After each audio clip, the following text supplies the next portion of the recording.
आमचे गोसेवा आयोगाचे अध्यक्ष शेखरजी इंद्रा यांनी अधिवक्तांची एक बैठक बोलवली होती, ज्याच्यामध्ये विविध भागातले वकील आले होते आणि काही जजही आले होते आणि त्यांनी मिळून आपला गोवंश हत्याबंदीच्या कायद्यामध्ये आणखी काय आपल्याला अमेंडमेंट करून अजून त्याला कसं सुदृढ करता येईल याच्याबद्दलची एक कार्यशाळा ठेवली होती. त्या कार्यशाळेला त्यांनी मलाही निमंत्रित केलं, मलाही भेटता आलं. या लोकांना खूप विचारांचं मंथन झालं, खूप चांगला कार्यक्रम झाला.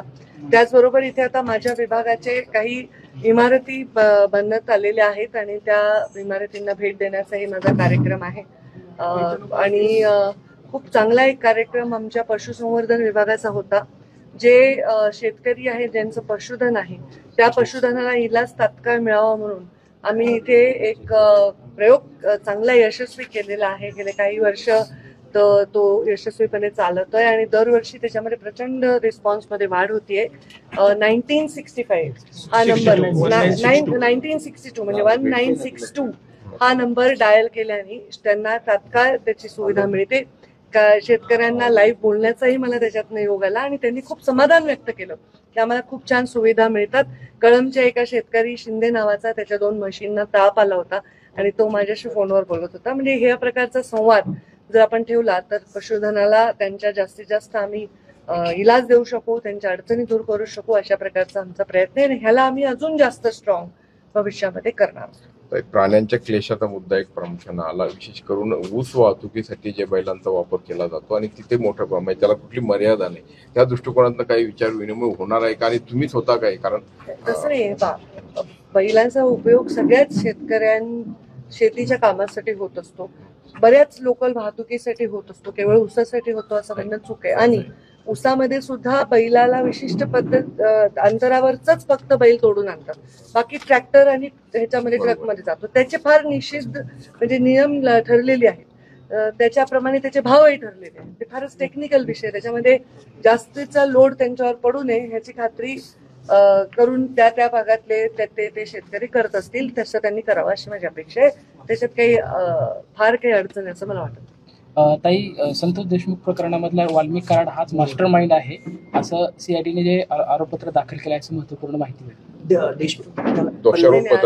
असं पत्र माहिती हे त्यांचं कॉन्फिडेन्शियल विषय आहे. त्यांनी जेव्हा ते माहिती सादर करतील कोर्टाला आणि ते ऑफिशियली कोर्टातून येईल तेव्हाच मी त्याच्यावर भाष्य करेन. 1500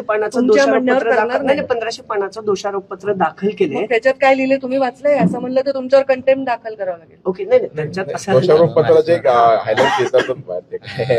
मला कशी माहित असेल?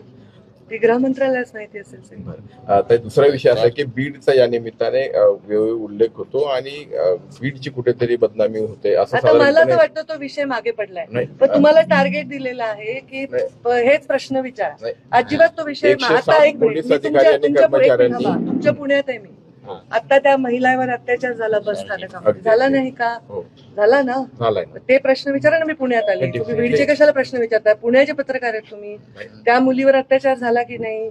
असे अनेक घटना. काल नांदेडमध्ये तर चालत्या बाईकवर मागून वार करून मारलं, चाकूचा हल्ला करून, त्याचे सीसीटीव्ही फुटेज दाखवलेत मीडियाने. हे प्रकार सगळीकडे चाललेले आहेत आणि संतोष देशमुखच्या हत्येविषयी तीव्र निषेध आणि त्याची वेगळी चौकशी करावी हे मी किती वेळा बोलू. मी झाल्याच्या घटनेपासून 12 डिसेंबरचं माझं भाषण काढा, ऑनलाईन आहे, त्याच्यामध्ये 90% मी त्याच्यावरच बोललेली आहे. आणि त्यामुळे त्याच्या आतल्या विषयांवर मी बोलण्याचं माझं ते औचित्य नाही, मला त्यातली माहिती नाही. मी गृह खातं नाही आणि गृह खात्याच्या अधिकाऱ्यांनी ती माहिती देणंही योग्य आहे. ते जे काही माहिती द्यायची ते कोर्टाला देतील, त्याच्यानंतर जे ठरेल त्याच्यावर जे योग्य आहे ती कारवाई व्हावी. आणि माझा गृहमंत्री देवेंद्र फडणवीसांवर संपूर्ण विश्वास आहे. त्यांनी शब्द दिल्यानंतर मी त्यांच्याच टीममधली एक मंत्री म्हणून परत वेळोवेळी याच्यावर भाष्य करणं माझ्या भूमिकेला साजेसं नाही. संवेदनशीलपणे त्याची चौकशी झाली पाहिजे, जलद गतीने झाली पाहिजे, हे मी 1001 वेळा ऑलरेडी म्हणून झालेलं आहे.